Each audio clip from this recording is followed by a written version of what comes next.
कि परदानी पैया सुनाए मोरी सैया जगले बीतेला दिन राती हो। फिर सुनिएगा ए सैया जी कि परदानी पैया सुनाए मोरी सैया जगले बीतेला दिन राती हो। कि कदर जवानी के कैसे बचाई धड़ धड़ धड़ केला छाती हो। एक बार भैया नाम बता दीजिए। अरे इतना अच्छा वीडियो बना रहे हैं तो नाम बताइए अपना। भूल गए थोड़ा नाम बता दीजिए। इतना अच्छा बेचारे थोड़ा ताली बजाइए हमारे कैमरामैन के लिए।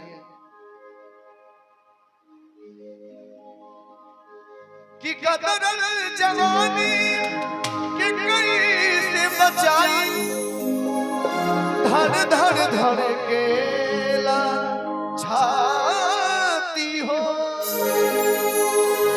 धड़ धड़ धड़ केला छाती हो।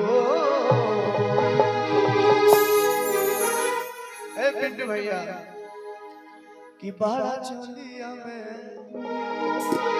आगे आओ आगे बैठिए। आगे बैठिए पिंटू भैया। कहते हैं कि हमारे अगर पिंटू भैया सामने बैठ गए तो भाव अपने आप आ जाता है। आप लोग भैया देखिए हाथ पे हाथ रख के काम नहीं चलेगा। ये बड़ा चोलिया में होता। आगे बोलिए कुछ राजा। हाँ ये बुढ़ा कि चढ़ल फागुन के राम सिहरला मोरवा हमर फेल होई जलतर बुद्धि राजा। बड़ा चोलिया में होता गुद गुदी राजा। बड़ा चोलिया में होता गुद गुदी। चढ़ल फागुन के राम सिहरला मोरवा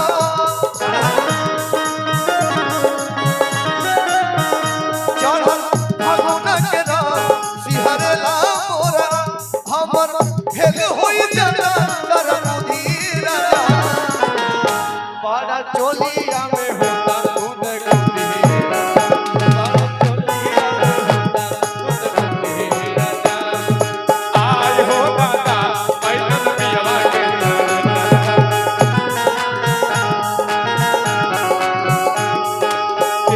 भरा घर बाकी रहतई त भीतर बा। आय हो दादा पैदल पियला के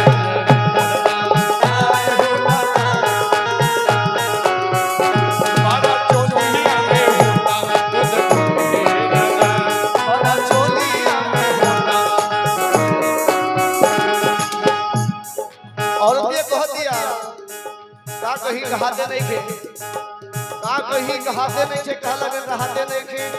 इन्हें बथा त ओने दुखाते नहीं खे। इन्हें लहरा त ओने धुमाते हो नहीं खे। घर से निकली तो हो जाला लफड़ा।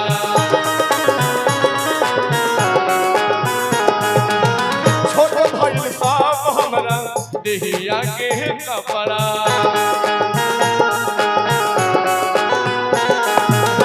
छोट भइल साहब हमरा देहिया के कपड़ा। घर से निकली तो हो जाला लफड़ा। कि लइका बुढ़ावो जवान सब कहेला समान।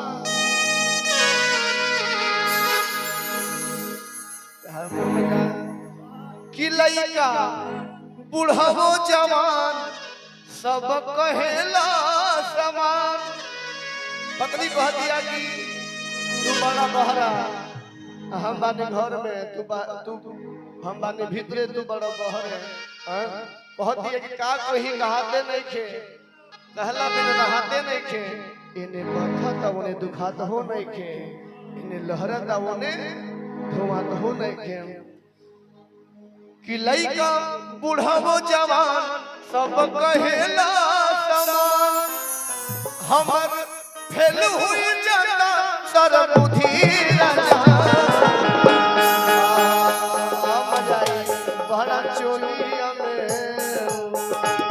बड़ा चोलिया में बड़ा चोलिया में होता खुद खुदी राजा बड़ा चोलिया में होता खुद खुदी राजा चूसता देवरा चूता देवरा चूसता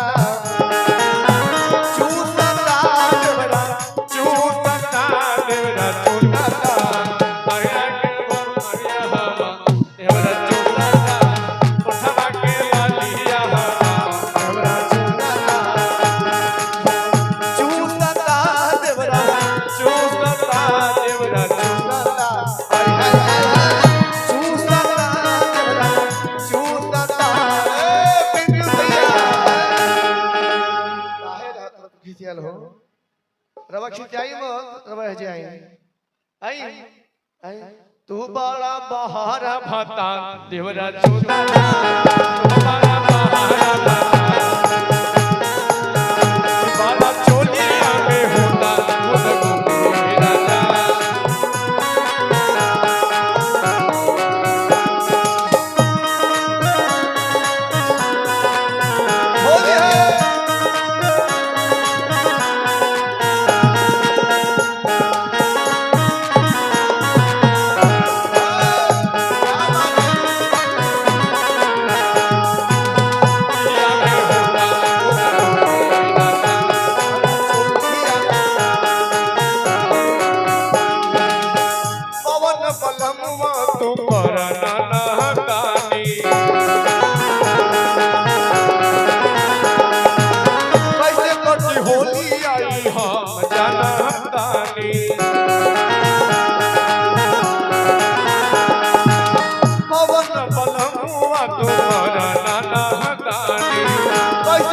होली आई हम जानता जल्दी कवन करावा अपना भीरी तू बोलावा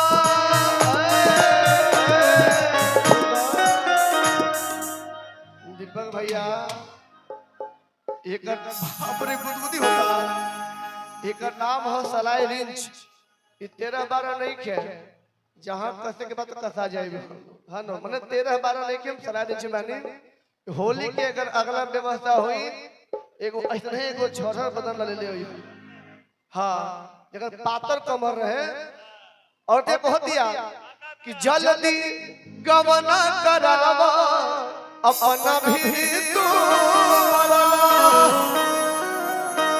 अना नाइबो तो दारा भैया मजा मार ली है हां नाइबो और ते कह दिया कि देवरो पीछा लागल बा हां देवरो पीछा लागल बा तू जल्दी आव न तो जियान हो जाई मामा कहती ऐसे तन भाव में ऐसे थोड़ी मान लो कि जल्दी गवना करावा अपना भीरी तू बोलावा